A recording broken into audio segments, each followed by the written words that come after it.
So, young Bentley, what we've taught him to do is work within a 10-meter bubble around us. So picture a bubble around me, which is about 10 meters. He can do anything that he wants to do within that bubble. The second that he's looking to step out of that bubble, I'm recalling him back, okay? And when I do recall him back, I'm going to reward him. Initially, to add value to the word come, to proof the recall, paying him every single time he returned to us. But now we're at the stage where we're sporadically feeding him and using his daily allowance of kibble, doing this at meal times or spreading his daily food allowance across the whole day to use it for training. Now, when he's returning to us, we're only giving it 1 in 2, 1 in 5 or whatever. So he's now got the thought process of, I may get it. The only way I'm going to find out is if I return. Now, what you'll probably find is, because we've conditioned a new habit, he will go of his own accord to the 10-meter bubble boundary or to the 10-meter bubble point and instinctively just turn around and return to us anyway. Like so. Good boy. Good lad. All right? So, started off with us interfering when he went out of this boundary. Come!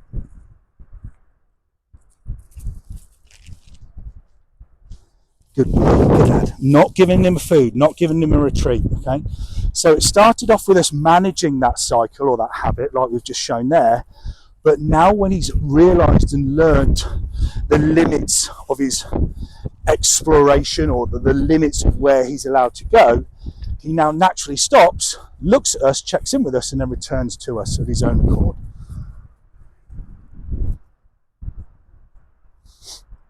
Just like that.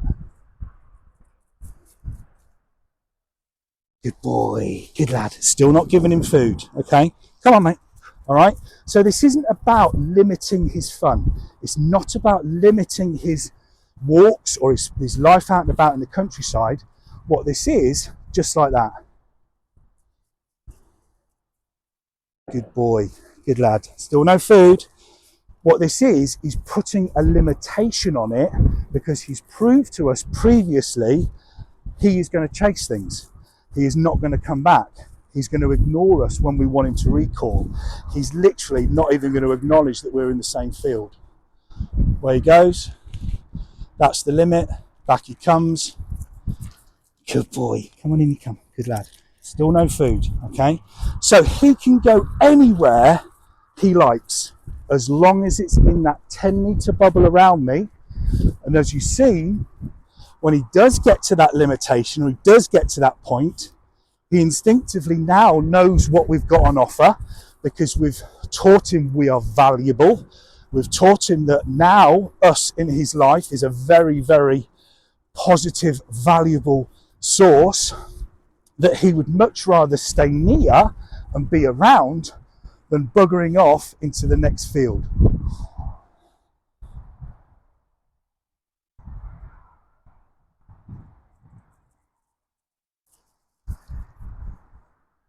Good boy.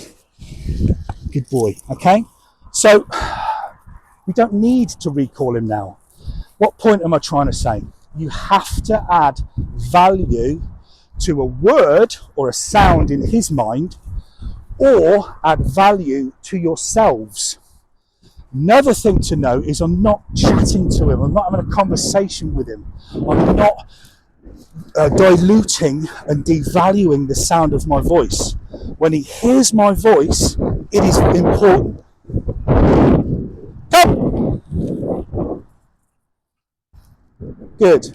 You can have a reward from that because he was distracted there.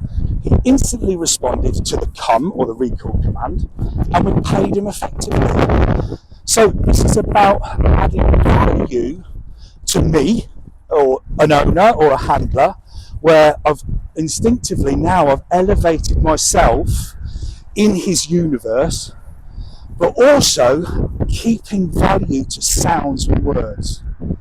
That's the point. There's a motorbike coming here, make a decision, right choice Bentley, and he returns. You can have a reward for that, buddy. Yes, you can. Sit. Good. Stay there. Stay there. Come. Sit. Good. Now I'm not going to give it to him. His motorbike's just coming through. So I'm going to allow him.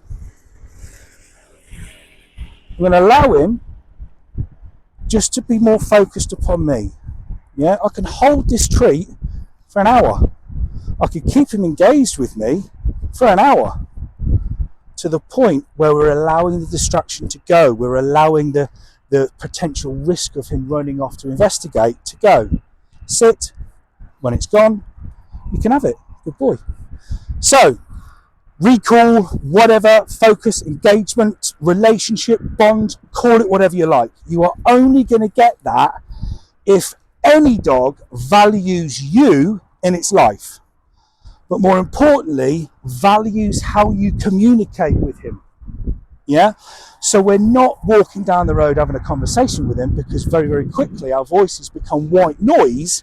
What? Yeah, all right, you're boring.